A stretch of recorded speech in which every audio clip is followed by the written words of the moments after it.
Time देखिए 6:31। आज है अप्रैल 24, थर्सडे।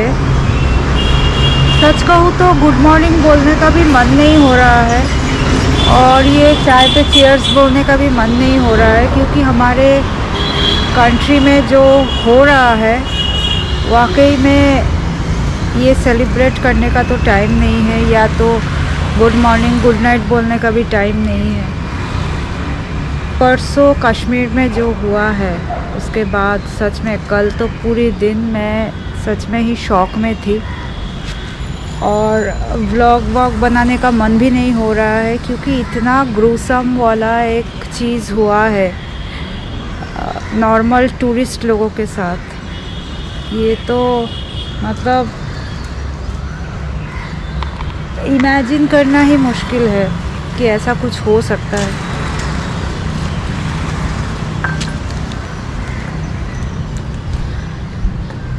पिछले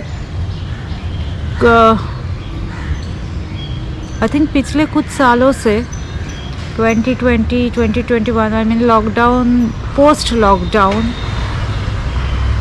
चीज़ें बहुत ही ठीक ठाक हो चुका था। लोग जा रहे थे, बहुत सारे लोग कश्मीर घूमने के लिए जा रहे थे।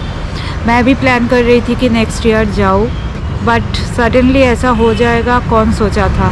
मैं जो देखती आई हूँ इतने दिनों से कि आर्मी के ऊपर इन लोग अटैक करते थे अभी तक, but this is I think the first time इन्होंने सिविलियंस के ऊपर ही अटैक कर दिया है। एंड सच में मतलब कुछ बोलने का तो मुँह ही नहीं है अभी, क्या बताऊँ। जो वीडियो सारे सामने आ रहे हैं वो देखने के बाद तो मन इतना ख़राब हो रहा है, इतना ख़राब हो रहा है, पता नहीं मतलब इसका रिज़ल्ट क्या होगा ये सोच के ही मुझे बहुत ज़्यादा खौफनाक लग रहा है। क्योंकि कोई भी ऐसी चीज़ रिलीजन के ऊपर बेस होके अगर होता है तो उसका एंड रिज़ल्ट कभी भी अच्छा नहीं होता है। सो एनीवेज जो भी हो, आई प्रे कि जितने भी लोग सारे अपने लोगों को खोए हैं सबको क्या बताऊँ, शांति मिले उनके आत्माओं को, उनके फैमिली को भगवान पावर दे, स्ट्रेंथ दे टू फेस द फ्यूचर। आने वाले दिन उन लोग के लिए बहुत ज़्यादा टफ होने वाला है, कुछ नहीं कर सकते हम लोग। एनीवेज अभी सन थोड़ा सा आया है, क्योंकि आज बहुत ज़्यादा क्लाउडी है, बहुत ज़्यादा ह्यूमिडिटी है। अभी तक तो सनराइज़ दिखाई नहीं दे रहा था। मैंने टाइम लैप्स पे अपने कैमरा को लगा के गई थी, सारा मतलब फ्रेशन अप होके चाय बना के फिर मैं आई, तब भी आके देखा कि कुछ ठीक तरीके से सनराइज़ जो है ना वो कैप्चर नहीं हुआ है।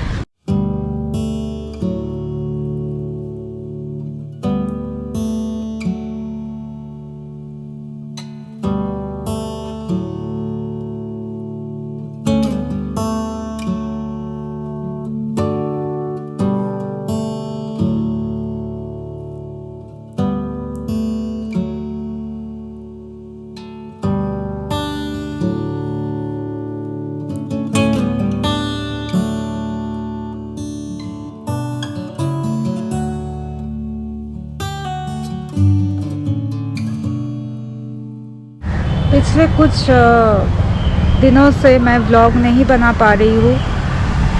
पिछले कुछ दिन क्या, कुछ वीक से, कुछ हफ्ते से बिल्कुल भी रेगुलर बेसिस पे व्लॉग नहीं बना पा रही हूँ, क्योंकि मेरी तबीयत जो है ना वो थोड़ा ठीक नहीं था। एंड उसके ऊपर कुछ प्रॉब्लम चल रहा था, पर्सनल कुछ डिस्प्यूट चल रहा था। तो ये सब मिला के व्लॉगिंग करने के लिए जो क्या बताओ, जो दिमागी शांति चाहिए होता है ना, मेंटल पीस, कंसंट्रेशन करना पड़ता है, वो तो नहीं हो रहा था शूट करने के लिए। और एडिट करने के लिए जो टाइम चाहिए होता है या जो फिज़िकल या मेंटल जो स्ट्रेंथ होना होता है वो नहीं था। तो एनीवेज आज बहुत दिनों के बाद मैंने सोचा कि चलो आज थोड़ा ब्लॉग बना लेती हूँ, क्योंकि आज थोड़ा कुछ इवेंटफुल एक डे होने वाला है मेरी लाइफ में। तो सोचा कि आप लोगों के साथ शेयर भी कर लूँ, और ये जो मैं फ़ील कर रही थी ये कश्मीर अटैक के ऊपर, ये भी आपके साथ शेयर कर लूँ। और आगे जो भी शूट किया हुआ है मेरी, वो सारा मैं धीरे धीरे करके अपलोड करती रहूँगी। बट गर्मी आज बहुत ज़्यादा है। आज क्या मतलब पिछले 3-4 दिनों से गर्मी जो है वो बहुत ज़्यादा ही हो रहा है। लास्ट वीक थोड़ा सा बारिश हुआ था, उसका मैंने एक ब्लॉग बनाई थी, बट वो अभी तक एडिट नहीं हुआ, इसलिए नहीं डाल पाई। वो बाद में मैं डाल दूँगी। तो एनीवेज लाइफ मूव्स ऑन, और आज इस गर्मी में भी मुझे घुसना पड़ेगा किचन में, क्योंकि कुछ कुछ चीज़ें ऐसे होते हैं जिनको आप अवॉइड नहीं कर सकते हो। आज एक वैसा ही दिन है। मुझे नहीं पता कि आप कौन से शहरों से देख रहे हो मेरी ये व्लॉग, बट आप ना मुझे ज़रूर बताना कि आपके शहर में कैसा है गर्मी। कोलकाता के लोग तो ह्यूमिडिटी से मर रहे हैं सच में। तो एनीवेज मैं अभी थोड़ी ये चाय वाय एंजॉय करती हूँ, और कुछ देर के बाद ब्रेकफास्ट करूँगी। सारे आज जो प्रिपरेशन बनानी है उसका सारा प्रिपरेशन करना है, मतलब थोड़ा थोड़ा मैंने करके रखी है और थोड़ा कुछ करना भी है। आपके साथ कुछ कुछ तो शेयर भी करना है। बहुत अच्छे वाले रेसिपी दिमाग में है, क्या मेनू में बनाने वाली हूँ, बट सारा का सारा जो है ना डिपेंड करेगा गर्मी के ऊपर। तो अभी तो मैं थोड़ा चाय को एंजॉय करती हूँ, और सन तो है नहीं, क्लाउड भी है। मुझे लग रहा है कि आज बारिश होने वाला है ज़बरदस्त वाला, and I pray to God कि आज हो जाए बारिश, तो बहुत अच्छा होगा। तो इस गर्मी में भी मैं घुस चुकी हूँ अभी किचन में, और मेरी लाइफ की जो सबसे जो बोरिंग काम होते हैं ना, मेरा लिस्ट है एक्चुअली 10-12 चीज़ों का। उसमें एक है ये पोटैटोज पील करना, और साथ में अनियंस पील करना। मतलब ये 2 चीज़ इतना मुझे बोरिंग लगता है, मैं क्या बताऊँ, फिर भी करना तो पड़ता है। इसके लिए तो कोई मशीन तो अभी आया नहीं है जो ऑटोमेटिकली अनियंस और पोटैटो को पील कर दे। इंडस्ट्री में आया होगा, मतलब होटल इंडस्ट्री या फूड इंडस्ट्री में कुछ तो एडवांस टेक्नोलॉजी आया होगा, बट घरों में यूज़ करने वाला कुछ नहीं आया है। सो जो सबसे बोरिंग चीज़ है वो मैं सबसे पहले कर लेती हूँ, क्योंकि एनर्जी उस टाइम पे हाई में रहता है। एंड यहाँ पे मैं परवल को पील कर रही हूँ, क्योंकि आज बनेगा परवल का एक बहुत ही स्पेशल वाला चीज़, और साथ में बहुत कुछ बनेगा एक्चुअली। आज बहुत दिनों के बाद मैं कुकिंग करने आई हूँ, तो थोड़ा तो मेहनत करना पड़ेगा। आप लोगों को तो पता ही है, जो लोग मेरी वीडियोस देखते हो, एवरीडे कुकिंग तो मेरे से होता नहीं है। एंड जिस दिन मैं करती हूँ एटलीस्ट 2-3 दिन के लिए वो प्लान करके मैं कर लेती हूँ। जैसे कि आज मैं लंच और डिनर दोनों ही बना रही हूँ एक साथ, क्योंकि जो गर्मी आया है ना, इस गर्मी के मारे मतलब जान तो जा रही है।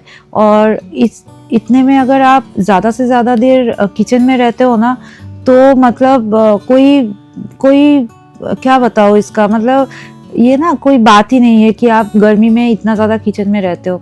वो जो सारे लेडीज़ है या जेंट्स है जो भी है, जो लोग किचन में तीनों टाइम स्पेंड करते हो इस वेदर में, इंडिया की जो गर्मी अभी एवरेज 40 डिग्रीज होते हैं, तो उन लोगों को ना मेरी नमस्कार सलाम जो भी है। सच कहूँ तो मतलब आप लोग महान हो, जो लोग इतना टाइम देते हो किचन में। सो एनीवेज यहाँ पे देखिए मैंने क्या क्या ऑलरेडी चीज़ रेडी करके रखा है। ये है बरबट्टी, इसको हिंदी में क्या बोलते हैं मुझे नहीं पता, लॉन्ग बीन्स बोलता है इंग्लिश में। तो आलू और बरबट्टी की सब्जी बनेगा, वो बनेगा रात के लिए, क्योंकि रात को आजकल मैं ज़्यादा से ज़्यादा रोटी खा रही हूँ। तो एक सब्जी बनेगा। यहाँ पे पम्पकिन को मैंने कट करके रखा है, क्योंकि बनानी है मुझे एक करेले की सब्जी, और साथ में अनियन और पोटैटो भी पील किया हुआ है। और ये है मेरी समर स्पेशल ब्रेकफास्ट, जो मैं एवरीडे आजकल यही खा रही हूँ, चिल्ड मिल्क के साथ कॉर्नफ्लेक्स। बस यही एक चीज़ है जो मुझे शांति दे रही है। अंडा मैंने पूरा का पूरा बंद कर दिया है। अगर खा रही हूँ तो रात को डिनर में खा रही हूँ। दिन के टाइम में मैं ये सब चीज़ बिल्कुल आजकल अवॉइड कर रही हूँ। फिर से मैं आ गई हूँ किचन में एंड देखिए ये है आज की स्पेशल चीज़, प्रॉन। प्रॉन को मैंने कल रात को ही थोड़ा सा टर्मरिक, थोड़ा सा सॉल्ट के साथ मैरिनेशन करके रख दी थी फ्रिज में। प्रॉन के साथ बनेगा आज बहुत ही ज़्यादा स्पेशल वाला एक चीज़, जो कि है पोटल चिंगड़ी, हम लोग बंगाली में बोलते हैं, यानी कि परवल के साथ प्रॉन करी। और साथ में यहाँ पे देखिए ये है फिश, कातला फिश, जो मैंने डिफ्रॉस्ट करना भूल गई, तो अभी मैं इसको पानी में डाल के रख दूंगी। गर्मी इतना है तो ये जल्द से जल्द डिफ्रॉस्ट हो जाएगा। इसका भी मैं एक समर स्पेशल ग्रेवी बनाऊंगी, दोई कातला यानी कि काट के साथ एक फिश करी बनाऊंगी। अभी जो है टाइम हो चुका है आई थिंक 11 से थोड़ा कम ही होगा, 10 साढ़े 10 बज चुका है। सारा जो मैं आज कुकिंग करने वाली हूँ वो सब बिल्कुल रेडी है। अभी गर्मी इतना ज़्यादा है ना, मतलब 4-5-10 मिनट से ज़्यादा आप किचन में रह नहीं पाओगे, इतना ज़्यादा ह्यूमिडिटी है। गर्मी पता नहीं कितना है, मैंने टेम्परेचर अभी तक चेक नहीं किया है, बट ह्यूमिडिटी मतलब पूरा बाल स्कैल्प जो है ना पूरा एकदम पानी पानी हो रहा है। और आज मैंने ले लिया है इतने सारे लोड, पता नहीं कैसे मैं ख़त्म कर पाऊँगी भी या नहीं, क्योंकि आज मुझे एटलीस्ट दोपहर के खाने के लिए राइस, दाल, एक करेला फ्राई, फिर उसके साथ 2 तरह की फ़िश की प्रिपरेशन बनानी है, और एक डिनर का जो मेनू जो खाना है वो भी बनानी है, एक टाइप की सब्जी। आई रियली डोंट नो कि कैसे हो पाएगा। और एक चीज़, मैं अभी जस्ट सब्जी काटते हुए टीवी ऑन था मेरा, टीवी देख रही थी। ये बहुत ही एक सीरियस थॉट आया मेरे दिमाग में। कल शाम को ही बहुत कुछ डिक्लेरेशन किया था हमारे गवर्नमेंट ने, जैसे कि इंडस वाटर पैक्ट वो कैंसिल होने वाला है, पाकिस्तानियों का वीज़ा कैंसिल होने वाला है, बहुत कुछ हुआ है। जबकि अभी तक पाकिस्तान ने कोई डिक्लेरेशन नहीं दी है कि उन्होंने ही की है ये चीज़। खैर वो तो दूसरी बात है। और जो देखा मैंने, जो न्यूज़ में भी आ रहे हैं कि पीएम मोदी आज जा रहे हैं बिहार इलेक्शन के लिए। मेरी बस एक सिंपल सी एक थॉट आया कि इस टाइम पे उनको कश्मीर नहीं जाना था। अगर इतना बड़ा एक टेररिस्ट अटैक हुआ है, इतना बड़ा एक मैसेकर हुआ है, 27-28 लोगों की जान गई है, वो भी एक एजेंडा के ऊपर। एंड सुना जा रहा है कि मतलब सुनने में आया है कि उन्होंने बोला है कि जाओ जाके मोदी जी को बताओ, ऐसा वाला नाम लेके हुआ है। आई डोंट नो, ये जो न्यूज़ में आ रहा है मैं बोल रही हूँ। तो उनका फ़र्ज़ नहीं होता है कि वो जो एरिया में वो हुआ है एटलीस्ट वहाँ पे जाके वो विज़िट करें। एटलीस्ट जो सारे लोग हॉस्पिटल्स में एडमिटेड है, जो चले गए वो तो चले गए। आई डोंट नो कि उन लोग का घर परिवार अभी भी वहाँ पे है कि नहीं, बट आई थिंक सब लोग वापस आ रहे हैं आज ही। कोलकाता में भी जो 2 इंसान जो चले गए उन लोग का भी बॉडी आज ही आ रहे हैं। बट जो लोग हॉस्पिटल में एडमिटेड है, अभी भी एडमिटेड है, तो उनका कोई फ़र्ज़ नहीं बनता है वहाँ पे जाके एटलीस्ट विज़िट करने के लिए? ये तो गया एक।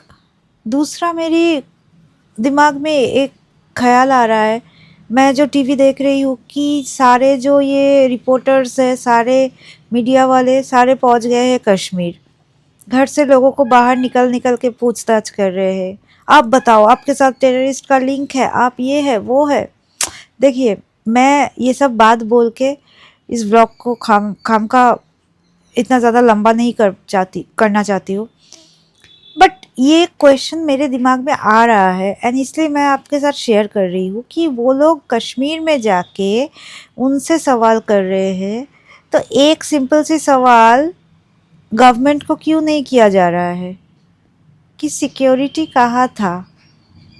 जो टूरिस्ट स्पॉट है वहाँ पे दिन में 5,000 10,000 जो भी है लोग जाते रहते हैं, इतना फेमस वाला टूरिस्ट स्पॉट है। एंड मैंने सुना है कि कश्मीर में हर एक मतलब 1 किलोमीटर में एटलीस्ट 2 चेक पॉइंट्स होता है, तो वहाँ पे क्यों नहीं था? और वहाँ का जो रोड है ना वो भी काफ़ी लाइक उतना भी प्रॉपर नहीं है उधर। लाइक इधर आप ट्रेकिंग करके जाओ, नहीं तो आप घोड़े पे जाओ। तो टेररिस्ट, इतने सारे टेररिस्ट पता नहीं 3-4 जो भी है चले गए, कैसे चले गए? आर्मी कहाँ पे था? Jammu and Kashmir is under army control, right?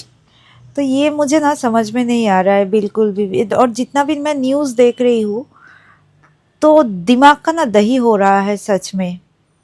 And जो आ रहा है social media, that's another toxic thing. Already ये रिलीजन वाला मुद्दा स्टार्ट हो गया। मतलब क्या ही हो रहा है मुझे कुछ समझ में नहीं आ रहा है। इतना एक घिनौना सा एक चीज़ हुआ है, इतना शॉकिंग एक इंसिडेंट हुआ है, इतना सैड एक इंसिडेंट हुआ है, उसके ऊपर ये सारे पॉलिटिक्स चल रहा है। I seriously don't know, as a taxpayer, as a citizen of this nation, I really want to know this things कि सब चुप क्यों है। एंड लोगों को वॉर चाहिए, वॉर सीरियसली। एनीवेज, मैं अभी थोड़ा सा रेस्ट करने आई हूँ, थोड़ा सा एसी में थोड़ा शांति मिल जाए और उसके बाद मैं जाऊँगी फिर से वो ब्लास्ट फार्नेस में। एंड मेरी जो फेस है ना वो पूरी एकदम रेड रेड दिख रही है, क्योंकि यहाँ का जो कर्टन है वो पूरा रेड है और बाहर से पूरा एकदम जो लाइट है ना, लाइट पूरा रिफ्लेक्ट हो रहा है।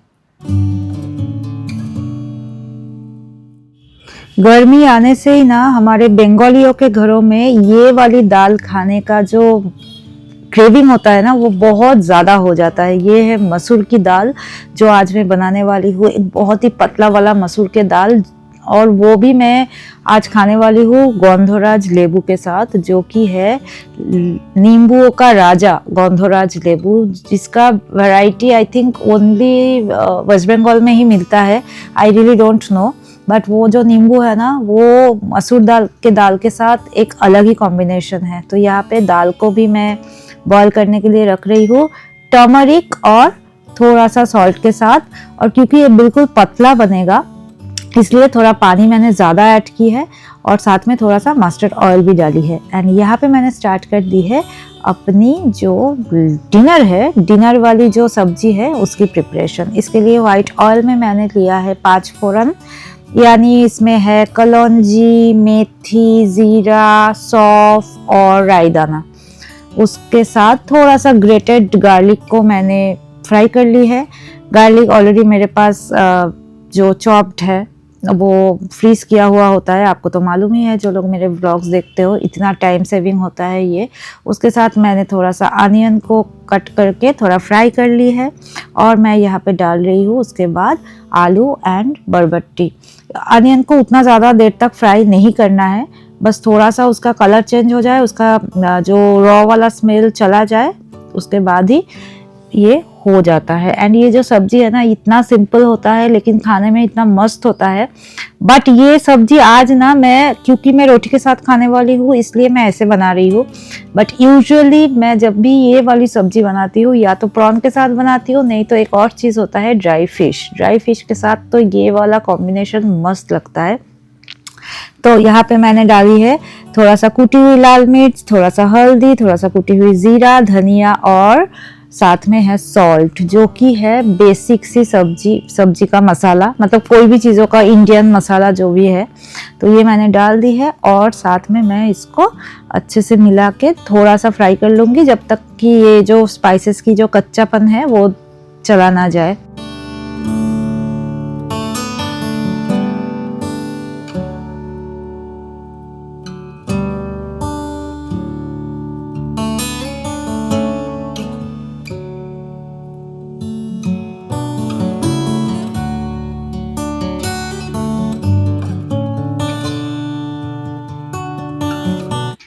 अभी मैं बनाने जा रही हूँ फ़िश के लिए एक मसाला पेस्ट।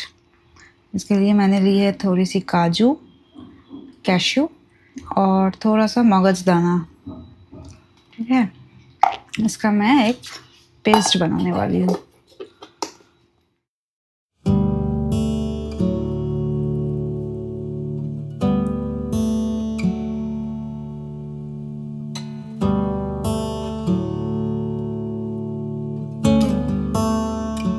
तो सेम कंटेनर में मैंने सेकंड पेस्ट बनाना स्टार्ट कर दी है फ़िश के लिए।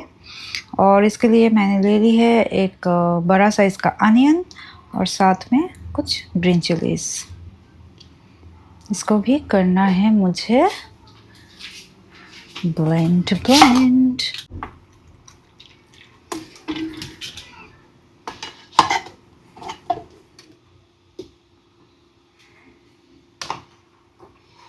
रेडी।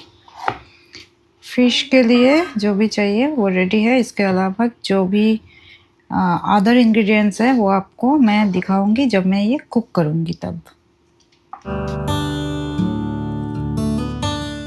अलग से एक ब्लेंडिंग जार में मैंने ले ली है 2 टोमेटोज और साथ में ली है कुछ ग्रीन चिलीज। ये जो पेस्ट बन रहा है जो मैं परवल और प्रॉन की जो एक करी बना रही हूँ उसके लिए चाहिए होगा। आज मैं फिश में टोमेटो यूज़ नहीं करने वाली हूँ, सिर्फ और सिर्फ प्रॉन करी में ही ये जाने वाला है।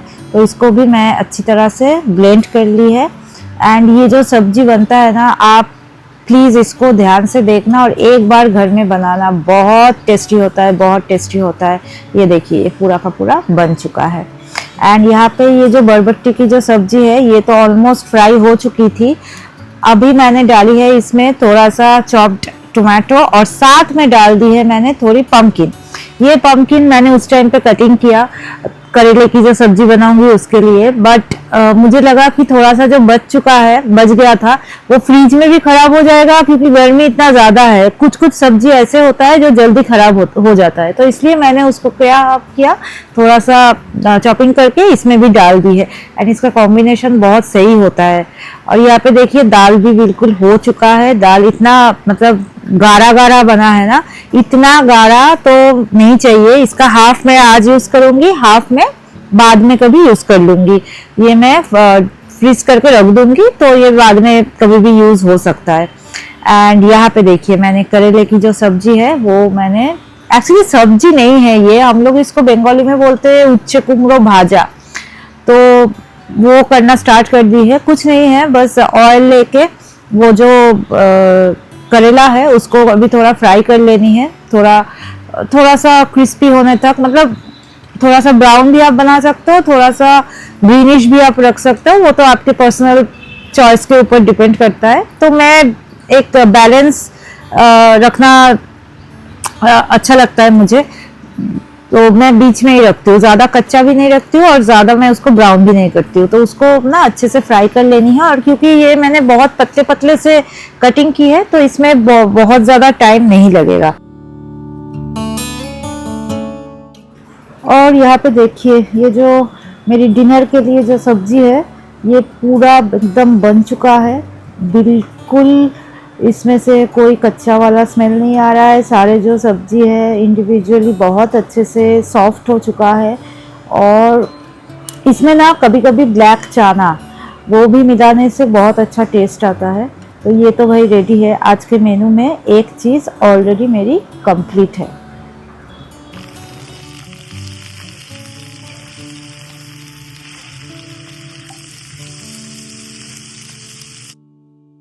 करेला जो है वो अच्छे से फ्राई हो चुका है, तो इसलिए मैंने यहाँ पे ऐड कर दी है पम्पकिन को ऐड करने के बाद थोड़ा सा इसमें मैंने सॉल्ट, टर्मरिक तो पहले ही ऐड कर चुकी थी, अभी मैंने ऐड कर दी है थोड़ी सी सॉल्ट और थोड़ी सी शुगर, ये दोनों मैंने ऐड कर दी है।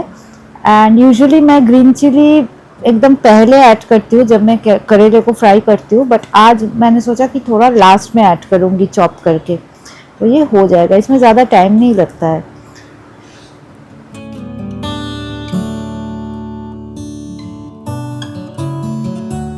एक चीज़ तो मैं भूल ही गई थी, राइस सोक करना मैं भूल गई थी आज। एनीवे मैं तो बिल्कुल लास्ट में राइस चढ़ाती हूँ, सो कोई बात नहीं, ये जल्दी जल्दी हो भी जाएगा। आप ना बस ये धूप देख लीजिए, कितना बुरा हाल है। ओह बाय द वे, आपको एक चीज दिखानी थी, ये देखिए कितना बड़ा साइज का हो गया है।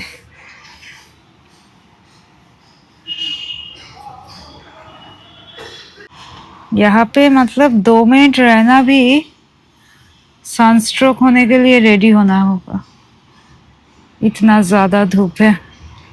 अराउंड कितना टाइम हुआ है, 11, साढ़े 11। रोड्स भी पूरा एकदम खाली खाली सा है, लग रहा है कि एकदम पूरा दोपहर के 2 बज चुका है। लोग भी इतने सारे कम हैं रोड पे, क्या करे इतना गर्मी।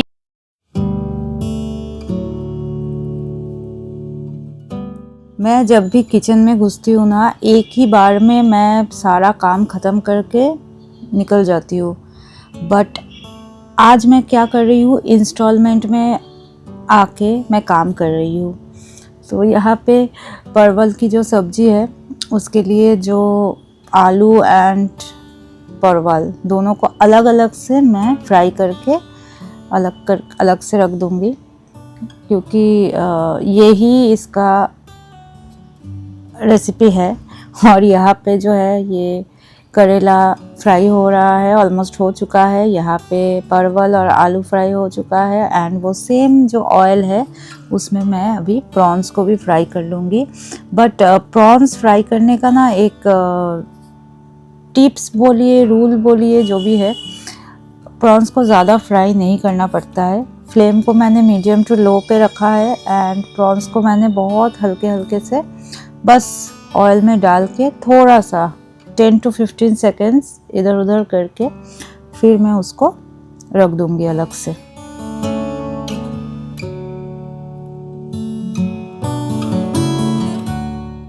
तो यहाँ पे बन रहा है दाल, एंड दाल के लिए बस 5 से 7 मिनट ही लगेगा, क्योंकि दाल मेरी बॉयल हो चुकी है।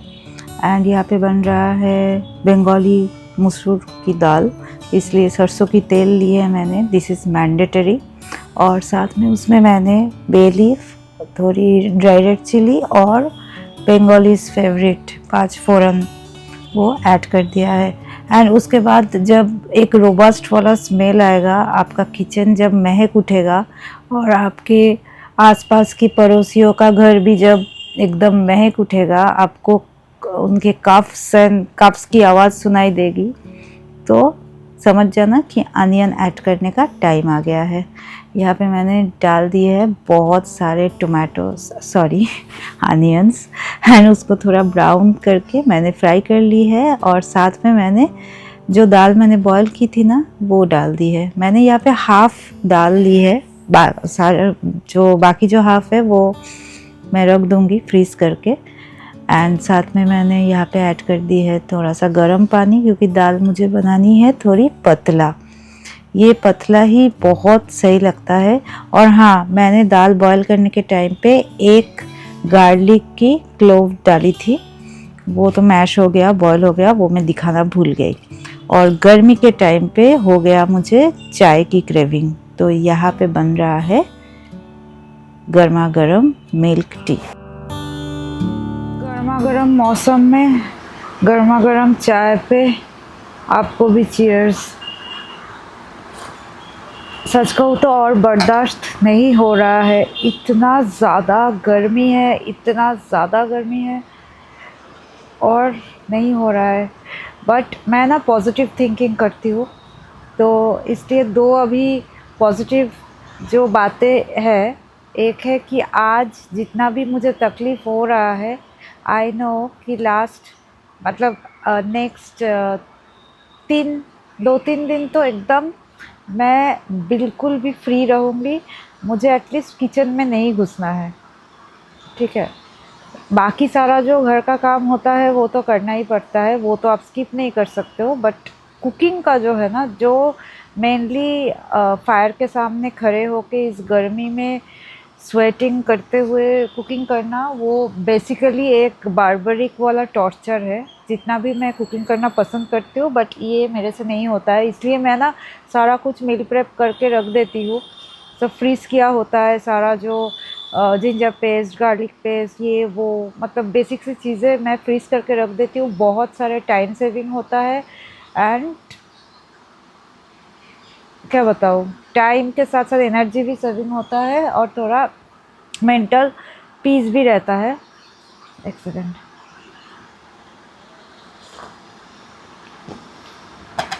मैं बस सिर्फ़ और सिर्फ आज ठंडा पानी अवॉइड करना चाह रही हूँ, इसलिए मैं चाय पी रही हूँ। नहीं तो मुझे बस एक रिफ़्रेशिंग सा कुछ ड्रिंक चाहिए था, बट ठंडा पानी नहीं पीनी है मुझे, क्योंकि लास्ट 3-4 दिन से इतना ज़्यादा ठंडा पानी पिए मुझे थ्रोट में पेन हो रहा है। क्योंकि मैं ठंडा पानी ज़्यादा नहीं पीती हूँ, कोल्ड ड्रिंक्स तो बिल्कुल ही नहीं पीती हूँ, आइसक्रीम भी नहीं खाती हूँ और ठंडा पानी अवॉइड ही करती हूँ। इसलिए थोड़ा सा एनर्जी गैदर करने के लिए चाय। और हाँ, तो जो मैं बोल रही थी कि 2 पॉजिटिव थिंग्स, एक तो मुझे कुकिंग नहीं करना पड़ेगा 2-3 दिन से, और आज के लिए क्या क्या बाकी है वो सोचना नहीं चाहिए, क्या क्या हो चुका है उसके बारे में सोचना चाहिए। देखिए, सब्जी हो चुका है, करेला भाजी हो चुका है, दाल हो चुका है, प्रॉन्स और जो सारे सब्जियां वो सारे मैं फ्राई करके रख चुकी हूँ, बस ग्रेवी बनानी है और फ़िश करी बाकी है। मतलब सिर्फ 2 चीज़ बाकी है और I will be done for today. अभी टाइम हो गया है 12:40, तो ठीक ही है। 12:30 वाली चाय पे मैं बात कर रही हूँ आपके साथ। अभी जो है मुझे सिर्फ थोड़ा सा वैक्यूम मेरा हो चुका है, मॉपिंग करनी है और एक छोटा सा काम है, एक ईमेल करनी है, ड्राफ्ट बनानी है, तो वो मैं करके किचन में घुस जाऊंगी। दोनों ही डिश जल्दी जल्दी बन भी जाएगा क्योंकि सब कुछ तो रेडी है। और देन मेरी छुट्टी है आज के लिए, रेस्ट ऑफ द डे छुट्टी। शाम को शायद थोड़ा सा काम रहेगा but other than that I am done. Oh, कितना ज़्यादा गर्मी है, कितना ज़्यादा गर्मी है सीरियसली। देश भी मतलब गर्म होता जा रहा है और साथ में वेदर भी इतना ज़्यादा। और पता नहीं लोग कब एनवायरनमेंट के बारे में सोचेंगे। इतना ज़्यादा प्लांट्स को काट रहे हैं, डिफॉरेस्टेशन हो रहा है, तो गर्मी बढ़ेगा नहीं तो क्या स्नोफॉल होगा? कुछ नहीं होने वाला है।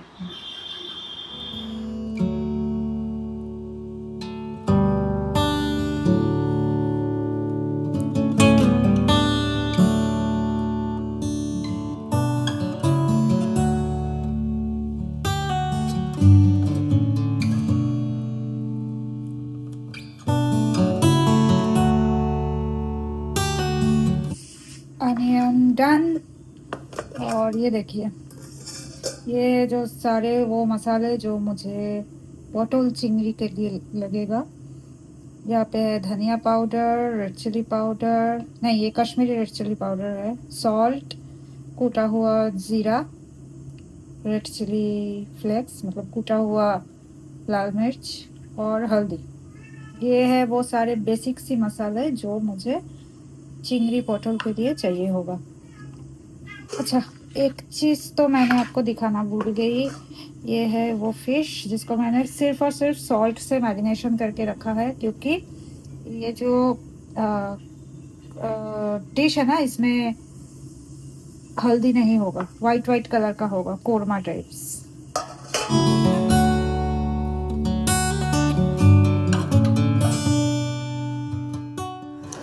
यहाँ पे मैं कूट रही हूँ एकदम भरपूर से जो सारे खड़े गरम मसाले होते हैं। इसमें बस तीनों ही गरम मसाले, बंगाली लोगों की फेवरेट, ग्रीन कार्डमम, सिनेमन और लौंग, ये मुझे फ़िश में भी चाहिए और पोटल चिंगड़ी में भी चाहिए। बाय द वे, मैं जब वॉइस ओवर दे रही थी तो और एडिट कर रही थी। तो मैं जब दाल बना रही थी या तो मैं जब आपको स्पाइस दिखा रही थी तो एक चीज़ मुझे हिट किया है। एक तो मुझे दाल लेग की याद आ गई और कश्मीरी रेड चिली भी दिखाई ना आपको मैंने। तो मतलब ये वाला मुद्दा जो है ना, ये दिमाग से जा ही नहीं रहा है। बिल्कुल सैड फील कर रही हूँ और साथ में क्या करूँ, खाना भी पका रही हूँ। तो यहाँ पे मैंने स्टार्ट कर दिया है पोटल चिंगड़ी बनाना। इसके लिए मैंने ऑयल ले ली है, मैंने मस्टर्ड ऑयल ली है और वाइट ऑयल ली है, दोनों को पंच करके मैंने ली है। उसमें बे लीफ को ऐड करके, ढेर सारे अनियंस को ऐड करके, जो खड़ा गरम मसाला मैंने कूट के रखी थी वो डाली। उसके बाद मैंने डाली है एक frozen cube of ginger paste, sorry ये जिंजर गार्लिक पेस्ट है। ऐसे ही मैं अपनी लाइफ को आसान बना देती हूँ। देखिए ऐसे आइस क्यूब मतलब क्यूब फॉर्म में रख देती हूँ और लाइफ इतनी आसान हो जाती है। मतलब 50 बार ये बनाने का ज़रूरत भी नहीं होता है और नॉर्मल फ्रिज में आप रखते हो तो वो 1 हफ्ता मैक्सिमम रहता है। सो एनीवेज यहाँ पे देखिए ये पूरा गल चुका है एंड मैंने यहाँ पे सारा का सारा जो मसाले हैं वो डाल दी है। साथ में डाली है थोड़ी सी गर्म पानी ताकि जो सारे स्पाइसेस है वो बर्न नहीं होगा, ठीक है।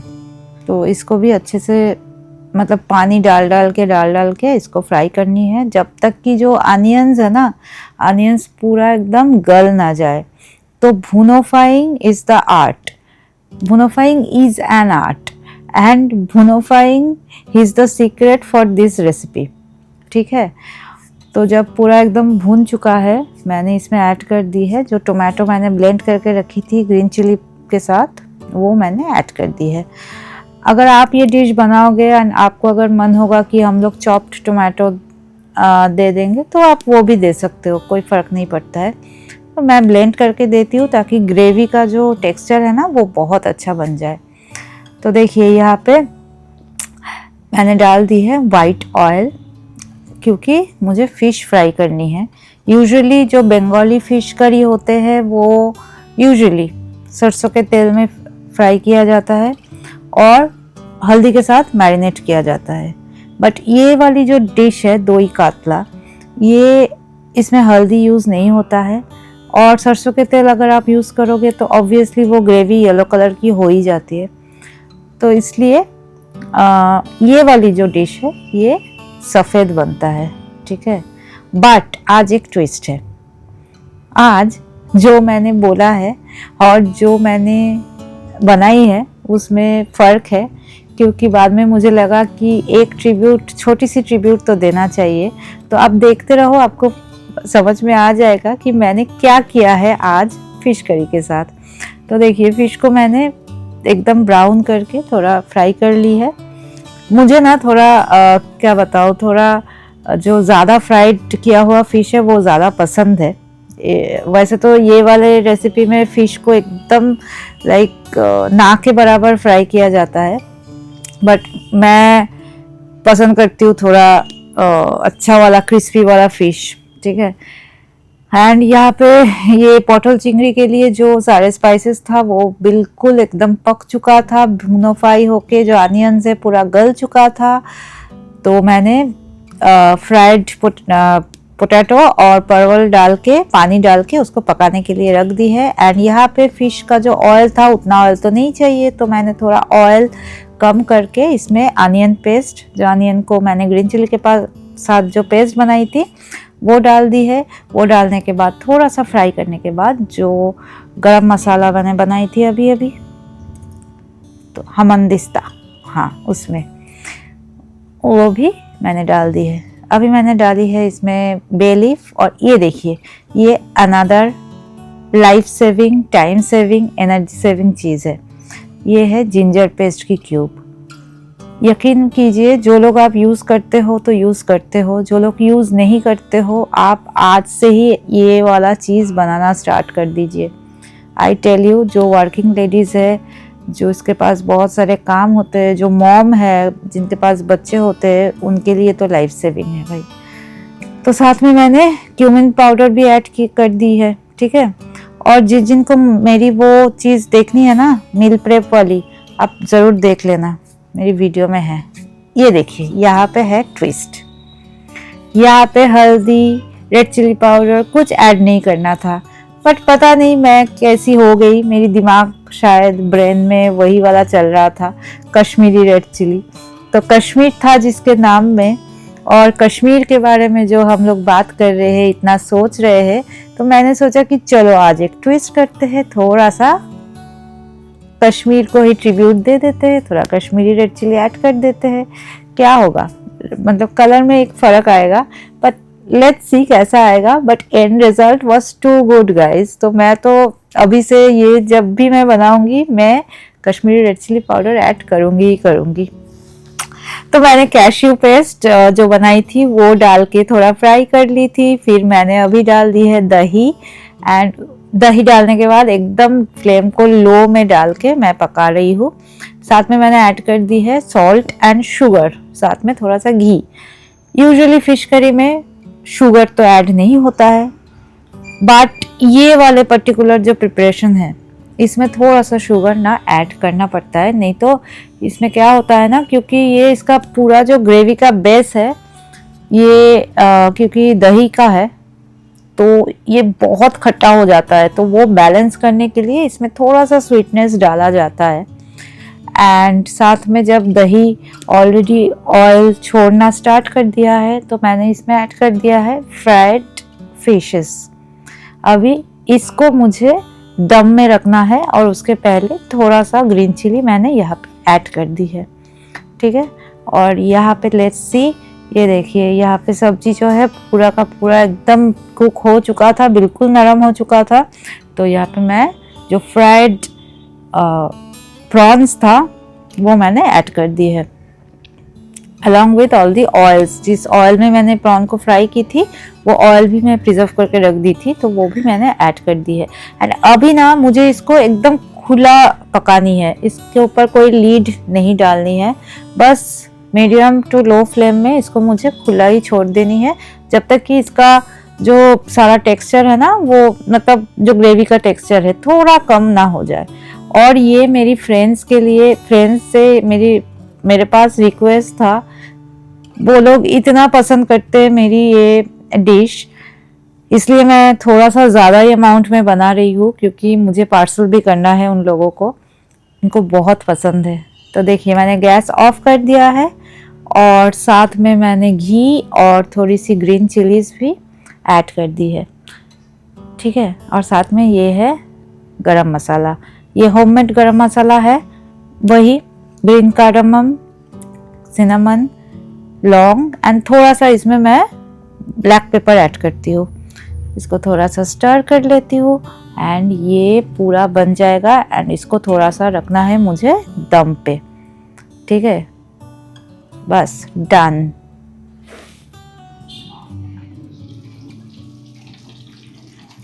वाओ,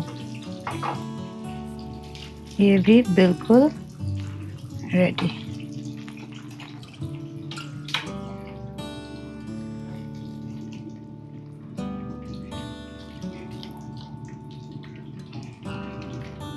इसका टेक्सचर देखिए आप, ना सही है, पूरा एकदम दानेदार हो गया है, कोरमा जैसा। ये एक तरीके से ना फिश का कोरमा ही है, बंगाली फिश कोरमा। चलिए इसको भी ढक के रख देते हैं, और राइस चढ़ा देती हूँ। कुकिंग हो चुकी है मेरी कंप्लीट, अभी बज चुका है आई थिंक 1-1:30 बज चुका है। इतना ज़्यादा गर्मी लग रहा है, मतलब तबीयत ख़राब लग रहा है अभी। तो मैं अभी जा रही हूँ नहाने, अभी मैं राइस चढ़ा के जा रही हूँ नहाने के लिए। और नहाने से आने के बाद मैं आपको सारे चीज़ों का फाइनल लुक देने वाली हूँ, और शायद इस ब्लॉग को ख़त्म भी कर लूँगी, क्योंकि इतना बड़ा हो गया है ये ब्लॉग। मुझे पता है, पता नहीं 1-1.5 घंटे का तो हो ही चुका है फुटेज जो मैंने ली है, बिकॉज क्योंकि मैंने आज इतने सारे कुकिंग की है ना, तो ऑब्वियसली तो ब्लॉग तो थोड़ा बड़ा होगा ही, आप थोड़ा पेशेंटली देखना। तो चलिए अभी से ही मैं आपको बोल रही हूँ on camera face to face goodbye, और मैं जा रही हूँ नहाने, बट ब्लॉग अभी ख़त्म नहीं हुआ है, ठीक है, आप देखते रहिए।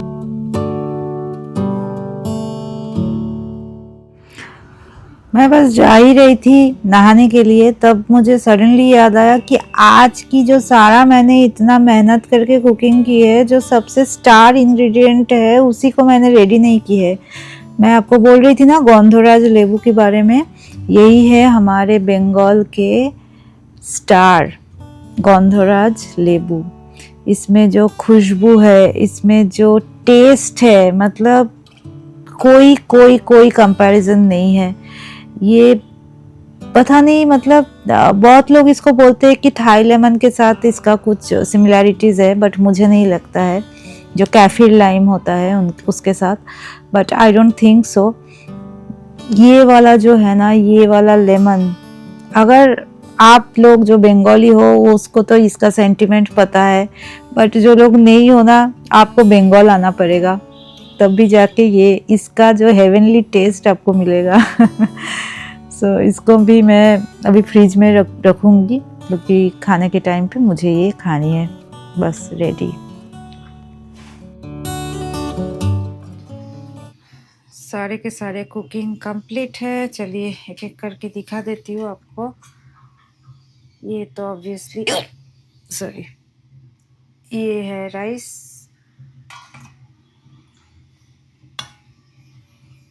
ये है फिश करी का फाइनल लुक।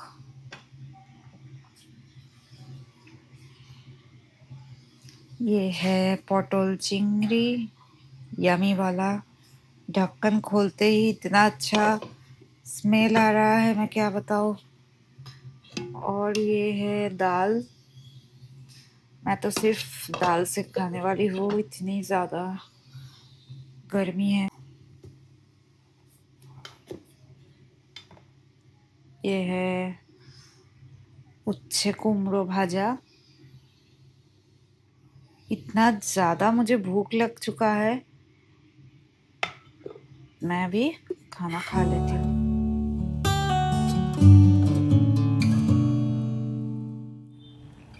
तो ये रहे मेरे आज की लंच की प्लेटिंग। जो आप में से बंगाली लोग जो देख रहे हो, अगर ये प्लेट देख के आपको ड्रूलिंग नहीं हो रहा है, तो आई एम सॉरी टू से कि आप 100% बंगाली तो हो नहीं, क्योंकि यही है हमारी रूट, यही है हमारी पहचान। खाने से भी पहचान होती है, नॉट ओनली रिलीजियन से होती है। तो बंगाली लोगों का कंफर्ट फूड यही है, पातला दाल एंड राइस, सिंपल सी होम कुक्ड फूड, जो हमें रूट्स की याद दिलाती है, जो हमें होम की याद दिलाती है ना।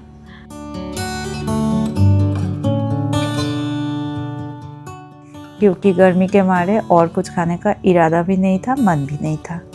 और हाँ, एक और चीज़ मैं आपको दिखाना भूल गई, वो जो बरबट्टी की सब्ज़ी मैंने डिनर के लिए बनाई थी ना, वो मैं कम्प्लीटली आपको दिखाना भूल गई, क्योंकि मुझे इतना ज़्यादा ज़ोर से भूख लग गया था, एंड वो था डाइनिंग टेबल के ऊपर, किचन में तो था नहीं, तो मैं एक्चुअली पूरा भूल गई। बट मैंने जब वो कुकिंग की थी, आपको फुल लुक, फाइनल लुक आपको दे दी थी।